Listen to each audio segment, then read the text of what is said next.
त्रेता जुगे आमी सत्य जुगेर अस्त्र की बाबा सत्य जुगेर अस्त्र की चक्र এই চক্রে কত কত মানুষ নিধন হয়ে গেছে ত্রেতা যুগের অস্ত্র কি বাবা তীর ধনুক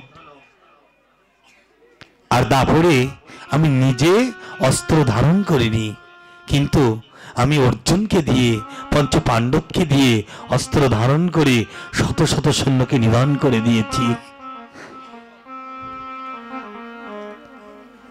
জানো প্রিয়ে কোনো বাড়িতে যদি আগুন লেগে যায় তাহলে আগুন দিয়ে কখনো আগুন নেভানো যায় না দেখেছি সবার যার কাছে যে পাত্র থাকে সেই পাত্রে জল নিয়ে আগুনটা নেভানোর জন্য ছুটে চলে তাই কলিতে আমি আর অস্ত্র ধারণ করব না আমি নামাস্ত্র ধারণ করব প্রেমাস্ত্র ধারণ করব যদি কোনো ভক্ত আমাদের বিপক্ষে ফিরে আসে আমি নয়ন জ্বলছে বক্ষ মাঝে জড়িয়ে ওই ভক্তকে বলবো একবার কৃষ্ণ কথা বল এই তো আমাদের সেই কলিযুগ জানো মা কাউকে আদেশ উপদেশ হুকুম করতে আমার মহাপ্রভু আসেনি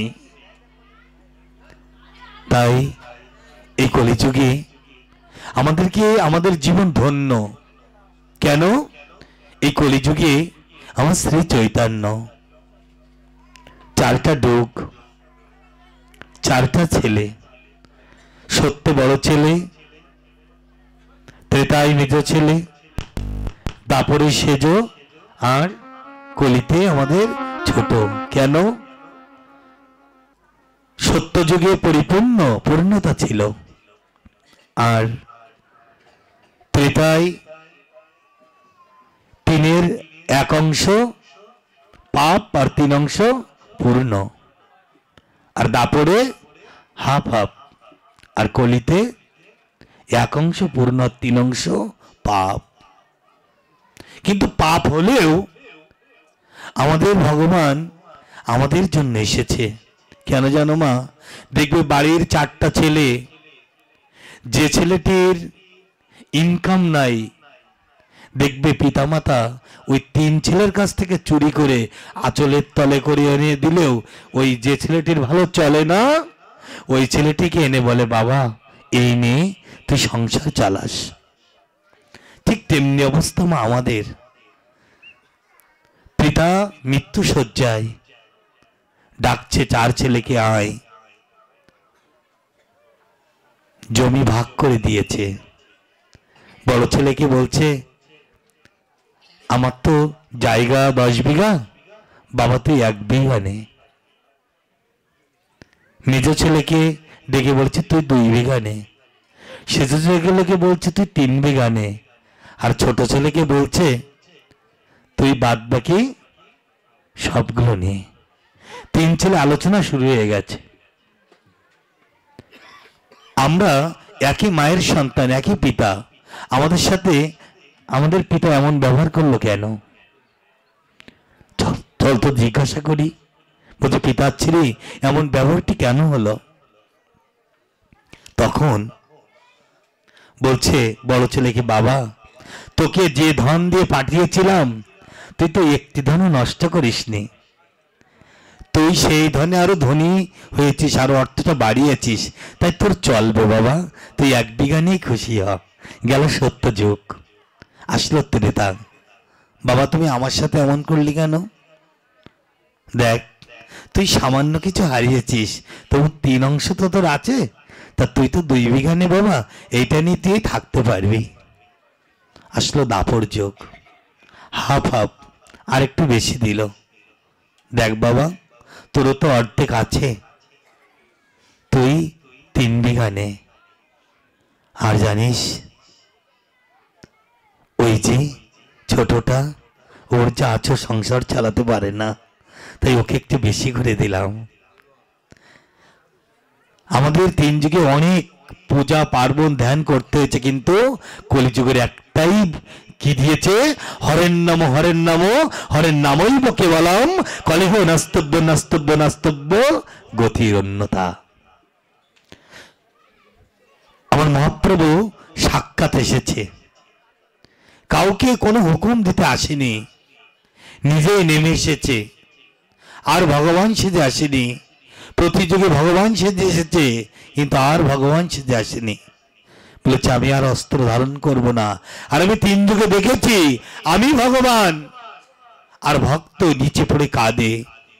জানো রাধে, একটা কোটিপতি ছেলের সাথে যেমন একটা গরিবের মেয়ে ভালো সম্পর্ক গড়ে না, ঠিক তেমনি ভগবান অনেক উপরে, ভক্ত অনেক নিচে, এই প্রেমটা ভালো সুন্দর হয় না।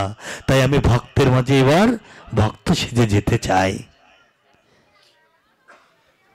কাউকে হুকুম করেনি। কলিযুগ পাবন অবতার গৌরহরি মা এই যুগে আমরা হারিয়ে ফেলেছি।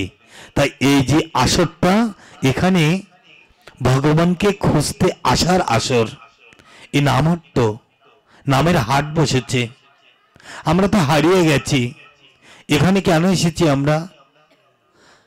একটা মেলায় ছোট্ট একটি বাচ্চা তার পিতার হাত ধরে এসেছে। তো যে খেলনাগুলো নিয়ে যে দোকানগুলো বসে, ওই দোকানগুলোর নাম কি? মনোহরীর দোকান। মানে মনকে হরণ করে নেয়। গাড়ি, পিস্তল, পুতুল বিভিন্ন তো থাকে না, ওই থেকে মনকে হরণ করে নেয় বলে ওইটার নাম হলো মনোহরীর দোকান। এখন পিতার হাত ছেড়ে চলে গেছে। পিতা অন্যদিকে গেছে, চারিদিকে কাঁদছি, কোথায় গেল আমার পিতা? আমার পিতা হারিয়ে গেছে। ওই মেলার মানুষগুলো বলছে তুমি ছোট্ট মানুষ, তোমার পিতা হারায়নি, তুমি নিজে হারিয়ে গেছো। বাবা, সারাটি দিন তুমি যদি এমন কেঁদে বেড়াও, তোমার পিতাকে তুমি খুঁজে পাবে না।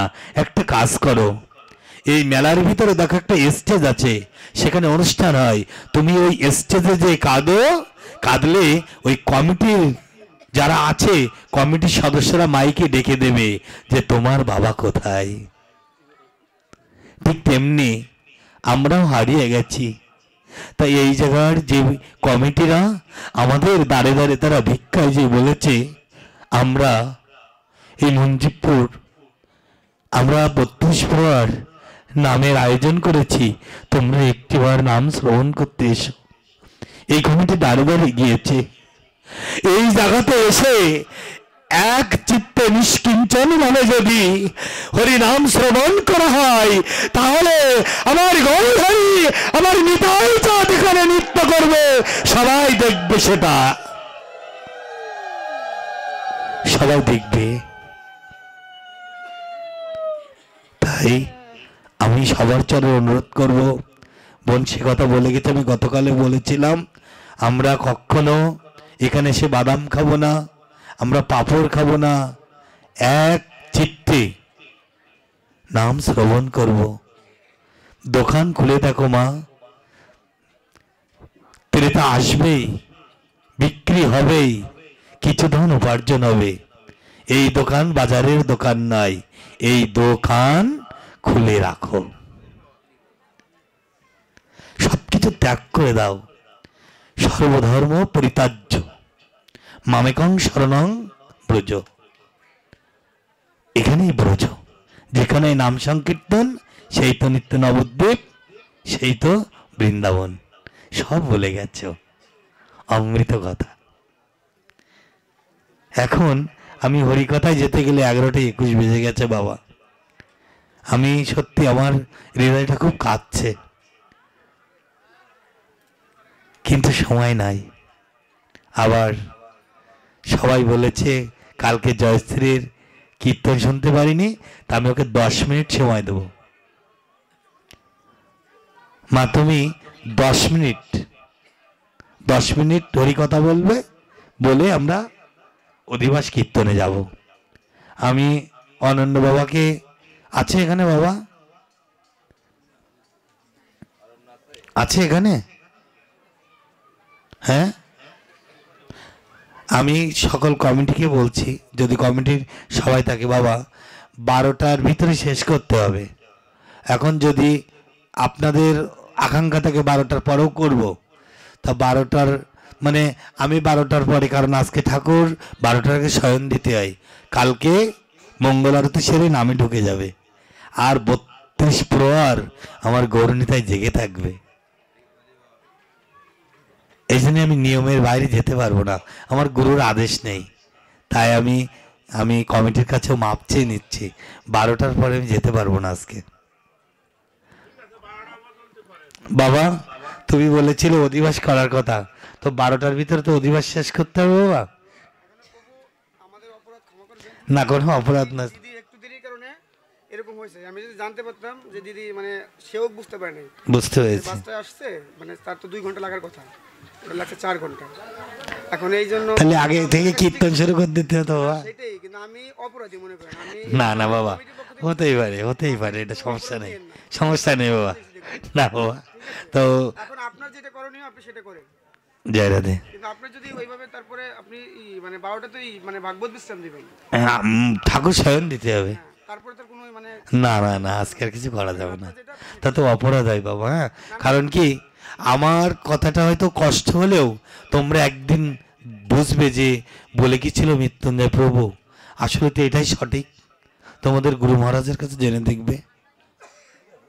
এখন প্রভু সেটা আপনার যেটা ভালো হয় সেটা করেন। আচ্ছা বাবা, আমাদের ক্ষমা সুন্দর দেখবেন। না এতে সমস্যা নেই বাবা, কিন্তু টাইমিং মেইনটেইন করতে পারি না, এটা আমাদের ব্যর্থতা, বুঝছেন? কারণ কি বোন তো যখন দেরি হচ্ছে ওকে কীর্তনে লাগিয়ে দিলে 1 ঘন্টা কভার হয়ে যেত, বোঝা গেছে? ঠিক আছে প্রভু, এই জন্য আমাদের প্রতি তো জয় রাধে, সমস্যা নেই বাবা।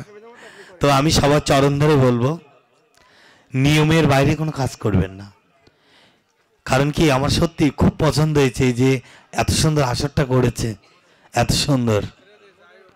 জয় রাধে। তো 10 মিনিট আমি মাকে বলবো কুরুক্ষেত্রের মাঠে শুধু ভগবান কৃষ্ণ ছিল, তাই পঞ্চপাণ্ডব জিতে যায়নি।